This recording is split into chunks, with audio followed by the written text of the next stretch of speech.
इस पे ये बड़ा अहम टॉपिक है और मेरे ख्याल से हम सब इसको विटनेस करते हैं कि जब भी आप एज पेशेंट भी किसी भी हॉस्पिटल जाएं तो आपको ये टाइम होता है।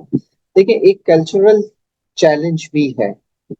अगर मेरा अपॉइंटमेंट सुबह 9 बजे का है और दूसरे पेशेंट का अपॉइंटमेंट 9 बज के 10 मिनट का है और आगे कंटिन्यूशन में इस तरह आप चल रहे हैं, हम सब सुबह 9 बजे पहुंच रहे हैं। उसकी वजह से जो आपका सिस्टम है वो चौक होना शुरू हो जाता है।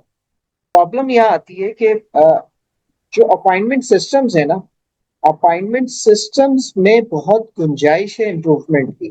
देखिए, आप कंसल्टेंट की टाइमिंग अगर 9 बजे रख रहे हैं, जब आपने अपॉइंटमेंट देना शुरू किया, ये कोई भी एक टाइम हम ले लें, पेशेंट को कितनी देर पहले आपके प्रेमिसेस में पहुंच जाना चाहिए, ये कैलकुलेट करना बहुत जरूरी होता है। क्योंकि देखिए, पेशेंट ने आना है, पार्क करना है, पार्क करने के बाद रजिस्ट्रेशन करवानी है, पेमेंट करवानी है, उसके बाद नर्सिंग असेसमेंट है और देन फिर उसका क्लिनिक वेटिंग टाइम शुरू हो रहा होता है।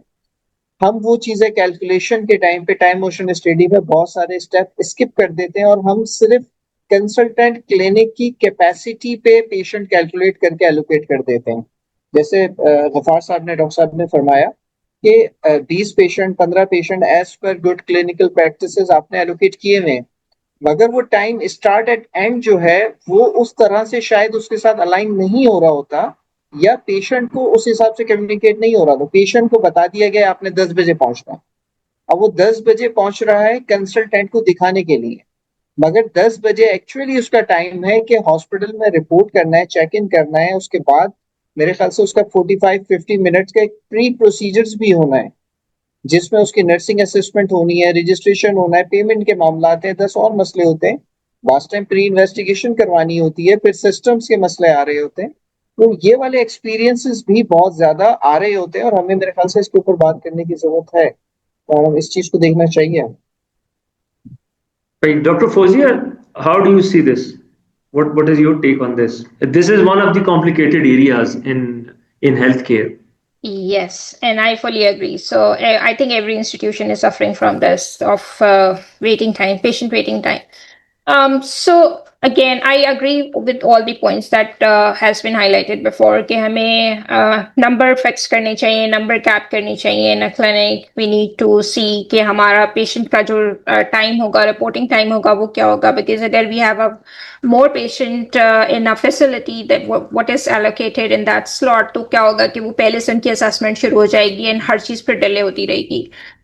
But so this is something, again, this is system problem. This is not I mean, consultant cannot solve this problem, nurses cannot solve this problem. So again, this is a system problem जहाँ पे हमें, it's not only कि हमें कि clinic की allotment क्या है और क्या, we need to in a broader perspective we need to look at कि एक पेशेंट और फिर हमें स्पेशलिटी के अकॉर्डिंग भी इसको डिवाइड करना होता है. फॉर एग्जांपल, अगर हम 25 पे कैप कर रहे हैं तो हम ओबीजी वाइन के लिए शायद 25, अगर हम सबके लिए 25 पे कैप कर रहे हैं तो शायद ओबीजी वाइन के लिए नहीं कर सकते, बिकॉज ओबीजी वाइन में antenatal examination, it will take more time as compare to other procedure related speciality. We need to understand कि उनका पर पेशेंट टाइम कितना होगा. सो क्या होता है कि जब हम चीज़ें प्लान कर रहे होते हैं, और and most of the institution what I observe कि जब हम चीज़ें प्लान कर रहे होते हैं तो हम जो स्पेशलिटी की सेंसिटिविटी है उसको रियलाइज नहीं कर रहे होते.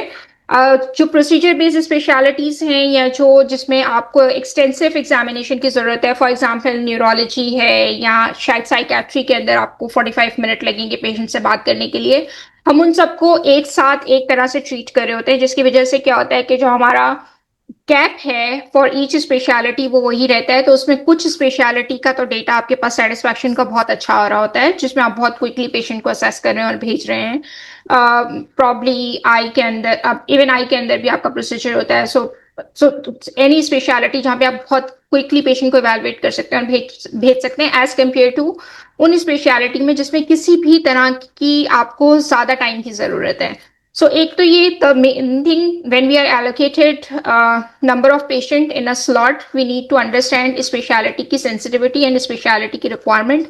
And then we need to work on every steps. जो हम टाइम मोशन स्टडी की बात कर रहे हैं या बाकी सारे स्टेप्स की बात कर रहे हैं कि नर्सिंग असेसमेंट पे कितना टाइम लगेगा, ब्रेक्स का क्या होगा, ब्रेक्स पे लोग गए तो who will be the alternative. और जो प्रॉब्लम हमारे पास सबसे ज्यादा आता है वो ये आता है कि हमारे जो सर्जन होते हैं, जो प्रोसीजर रिलेटेड कंसल्टेंट होते हैं, जब वो ओपीडी कर रहे होते हैं तो वो कहीं ना कहीं ऑन कॉल भी होते हैं। सो बीच में अगर उनका कोई पेशेंट आ गया और वो उसको देखने चले गए तो, और उस पेशेंट पे लेट से उसको सेटल करने में 1 घंटा 1.5 घंटा लग गया, तो पीछे जो आपकी क्यू है, जो आपकी ओपीडी में बैठ के इंतजार कर रही है, तो वो तो आप उसके अंदर ऐड करते जाएं। क्या आपने 2 घंटे का गैप बीच में आ गया क्लिनिक में and you do not have any alternative जो उन पेशेंट्स को देखेगा।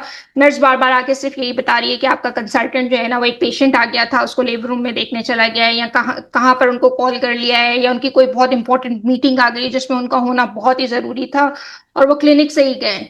सो ये जो सारे इश्यूज होते हैं, सो ये तो ट्रबल शूटिंग है।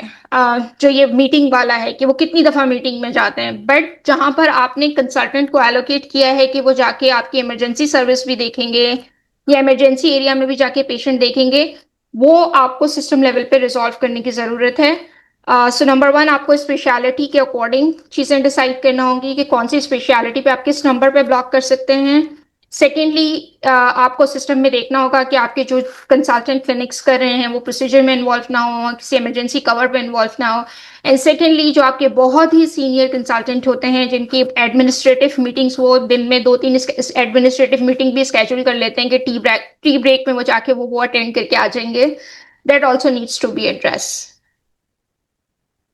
I just want to add a couple of things and Fauzia's. I mean, this is what it is all about. कि आप जो भी clinic है, for example, gynae, surgery, orthopedic, you have to design patient journey accordingly. इसी तरह caps रखी जाएगी.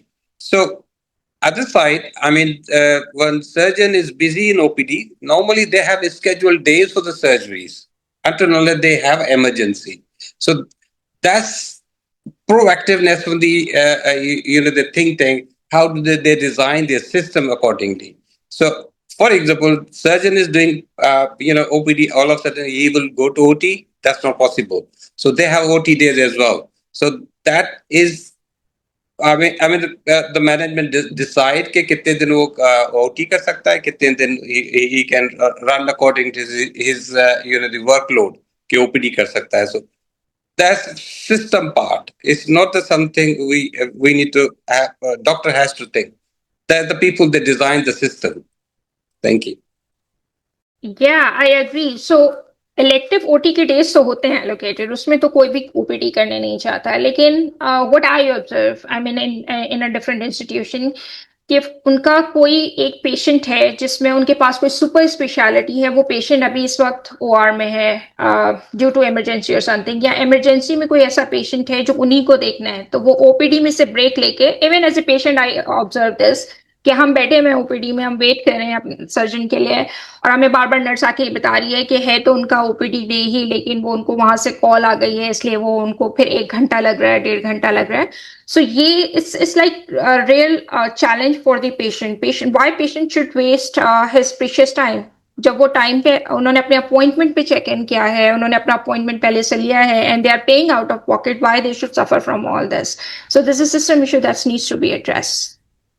I totally agree. In case of emergency, we can communicate to the patient if patient life comes first for us. So that's real. It's again communication comes in. Okay, we need to inform that patient in advance case doctor is leaving to save somebody's life.